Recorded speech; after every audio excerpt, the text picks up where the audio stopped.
Right, a very warm welcome back, and thank you very much for joining us today. We're talking about local government and your municipalities, whether it's a metro, district, or local.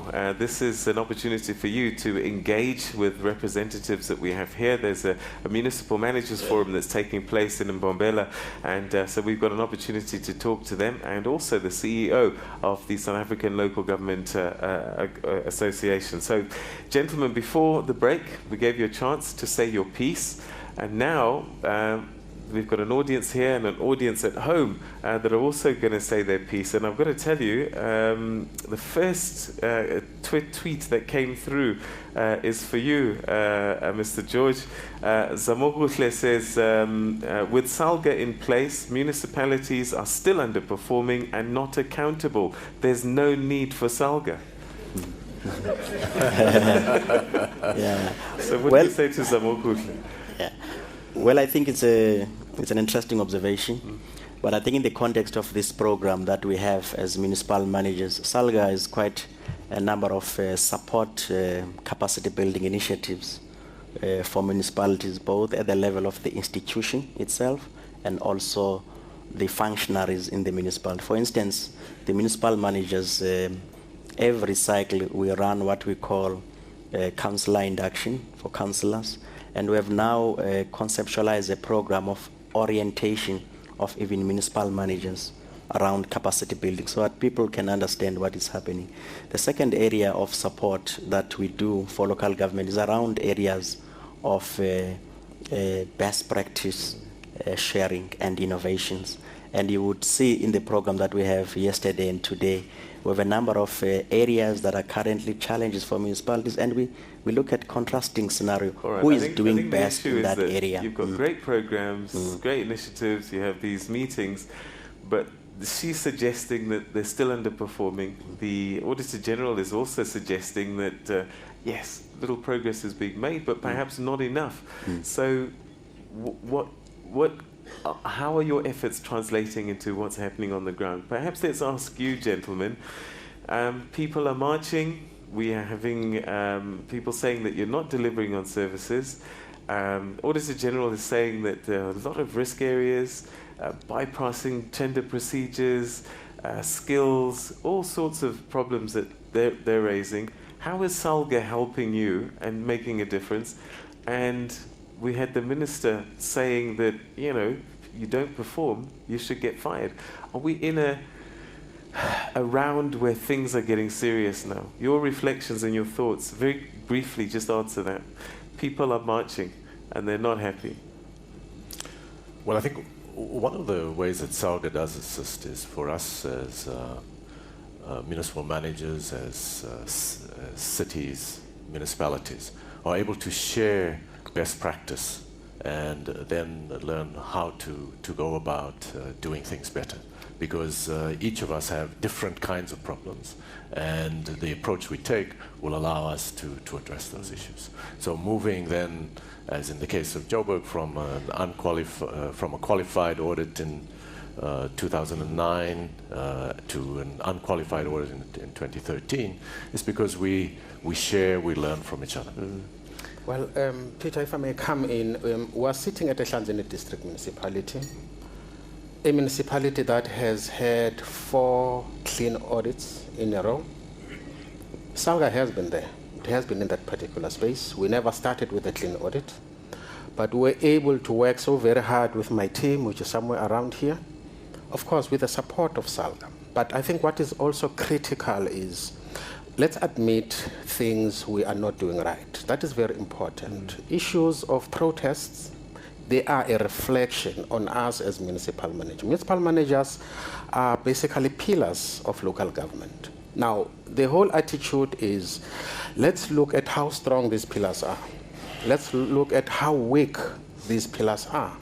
Let's get the right people into a particular position. You know, let's deal with the basics, like the minister, you know, in his speech indicated. Let's go back to basics. At what stage do we fix those potholes?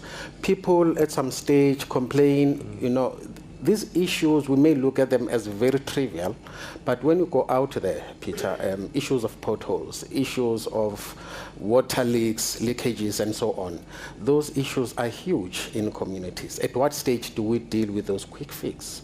Those are some of the lessons we are sharing with one another. All right. Policy, why have we got the wrong people in some of these jobs? Because clearly, underperformance, and some people are performing and some others aren't. Why have we got the wrong people in some very important jobs? Is this political deployees? Look, I wouldn't say that necessarily it is political deployment. One, you've got the minimum requirements that have been set by the National Department of Culture, but I would say it is the lack of professionalization. Now, there's a difference between deployment and professionalization. For instance, a minimum requirement for a municipal manager is a bachelor's degree. Whether you've got that bachelor's degree in social science or education, it doesn't matter as long as you've got a bachelor's degree. And we are saying, let's have the relevant minimum qualification so that you know that when you bring people into local government, you bring in people who can hit the ground running.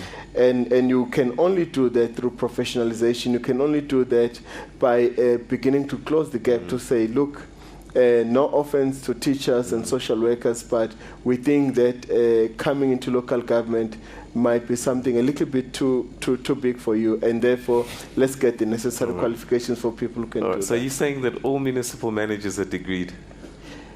Yes, they are. All right, okay. Well, and that is a legislated minimum requirement. All right, okay. And it's not political deployment. They're just failing because they don't have the skills. Look, I mean, absolutely not. Yeah. But I think if you brought someone who was, I think we all are here we are because of teachers, and I hate referring to teachers all the time. But I think if you bring someone who comes from a teaching profession, local government is a very complicated environment. Okay. You need someone from the built environment, you need someone with financial management skill, and definitely that person is going to struggle.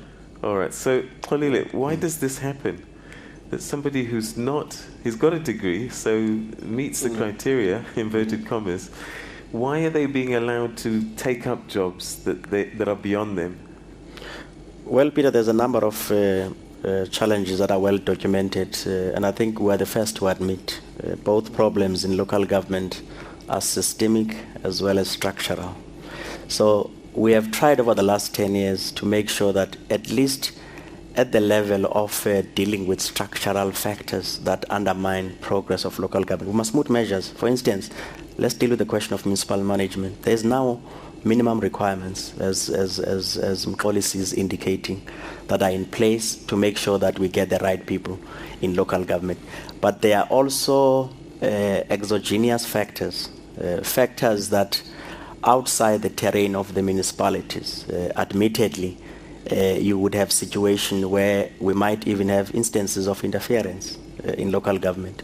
So yesterday we were discussing what we call a consequence and management accountability. The minister in his message yesterday made it very clear that there has to be a certain set of non-negotiables. For instance, if we have an Auditor General report... I'm just going to take a quick commercial break, but I want to come back to that. And I also want to know who you mean when you say interference. Okay, all of that coming up after this.